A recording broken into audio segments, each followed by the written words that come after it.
이케아 서랍장 위에 조리대 상판을 올려두고 3년째 책상으로 써오고 있었습니다. 흔들림은 좀 있었지만 수납할 수 있는 공간도 많고 부담 없이 뭔가 달아둘 수 있다는 것도 좋았습니다. 좀 더 낮은 높이로 만들기 위해 서랍장 아래에 달려있던 바퀴까지 떼버렸는데요. 그래도 뭔가 책상 높이에 대한 불편함을 느끼고 있었던 것 같아요.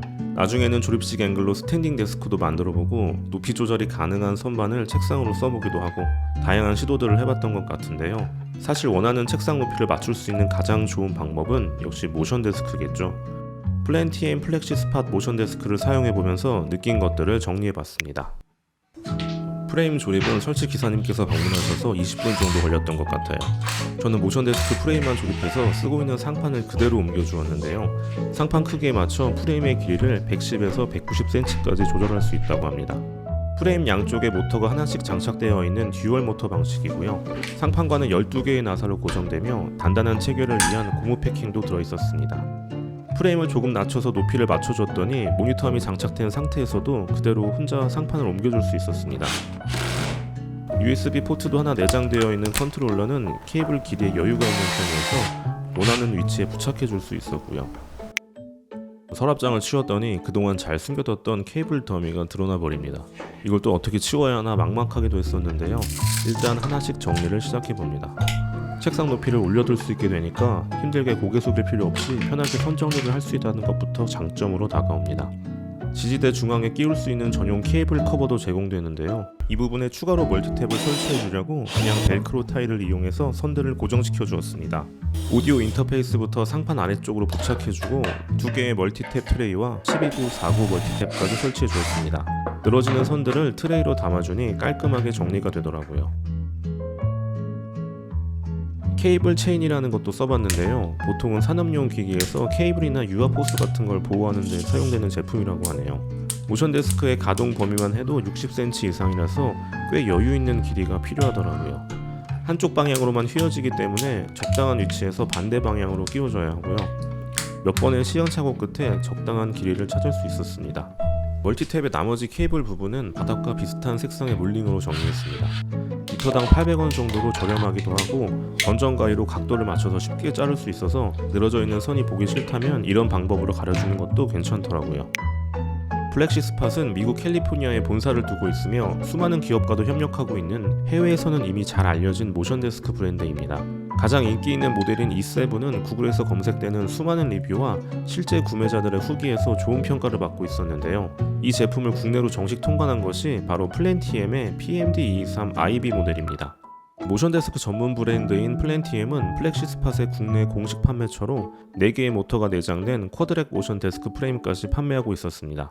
모니터함이나 PC 홀더 등의 추가 상품이나 집중에 도움이 되는 흡음 파티션의 종류도 상당히 다양하더라고요. 국내 생산의 일자형, 기역자 코너형의 다양한 상판 옵션을 선택할 수 있었고 가격도 합리적인 편이었습니다. E7 프레임과 180, 80cm의 사이즈의 상판까지 포함할 경우 659,000원, E7 프레임만 구입할 경우는 배송과 설치비를 포함해 519,000원에 구매할 수 있습니다. 저는 책상다리 역할을 해주던 서랍장만 모션 데스크 프레임으로 교체해준 상태인데요. 위쪽 면에는 월럭 색상의 우드 스테인을 칠해주고 몇 차례의 사포질로 현재의 질감이 만들어지게 되었고요. 직접 손이 간 만큼 뭔가 좀 더 마음에 드는 아이템이 된 것 같아요. 낮은 광택으로 깔끔하게 마감된 프레임은 70mm 두께로 안정감이 느껴집니다. 프레임의 높이는 최저 60.5cm, 최고 126cm로 60cm 이상 움직이며 가동 범위가 상당했는데요. 학생부터 성인까지 다양한 높이로 활용할 수 있을 것 같더라고요. 최대 하중은 상판 무게를 제외하고 125kg, 모터 소음은 45dB 이하라고 합니다. 컨트롤러는 딜레이 없이 빠르게 반응했고 1mm 단위로 정밀하게 조정할 수 있었습니다. 4가지 높이를 저장해둘 수 있었고 앉은 모습, 서 있는 모습의 아이콘으로 좀 더 직관적인 조작이 가능했습니다. 높이 조절 시 장애물을 인식하면 작동을 멈추고 되돌아가는 충돌 방지 기능, 안전을 위한 잠금 기능도 있었고 제조상 결함이 있는 경우 1년간은 무상 AS가 가능하다고 합니다. 모션 데스크를 써보기 전에는 얼마나 흔들리는지가 가장 궁금했었고 많은 분들도 중요하게 생각하는 부분일 텐데요. 먼저 높이 조절 시에는 살짝 감속이 되면서 상당히 부드럽게 정지되는 모습이었습니다. 앉은 상태에서 빠르게 타건을 해봤는데요. 이 높이에서는 웬만한 책상보다 더 안정감이 느껴지는 수준이었습니다. 스탠딩 데스크로 사용하기 위해 1m 이상 높이를 올리게 되면 이때부터는 흔들림이 생기기 시작하는데요. 빠르게 타건할 경우 모니터에 떨림이 느껴지지만 일반적인 웹서핑이나 가벼운 타건 시에는 그렇게 체감될 정도는 아니었습니다. 모니터암 자체에서 유발되는 흔들림도 있어서 서서 오래 작업을 해야 한다면 모니터암의 성능에도 신경을 써야 할 것 같더라고요. 힘을 줘서 흔들려고 하면 당연히 흔들리는데요. 일반적인 PC 작업 시에도 방해가 되는 수준인가 라고 한다면 그 정도까지는 아닌 것 같았습니다. 책상 앞에 오랜 시간 앉아있다 보니 허리나 등의 통증으로 인해 의자에도 투자를 많이 했었는데요.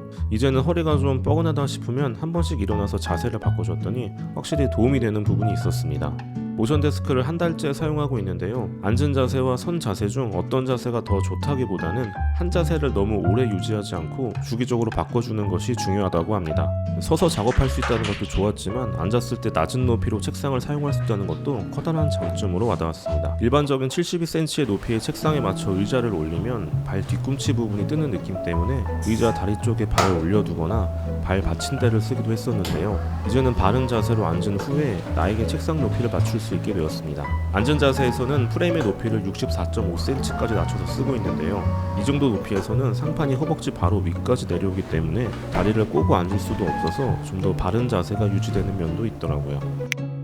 예전에는 모션 데스크가 고가의 물건으로만 여겨졌었는데 해외에서도 인정받은 품질에 가격 경쟁력까지 생기며 점점 대중화되고 있는 추세가 느껴집니다.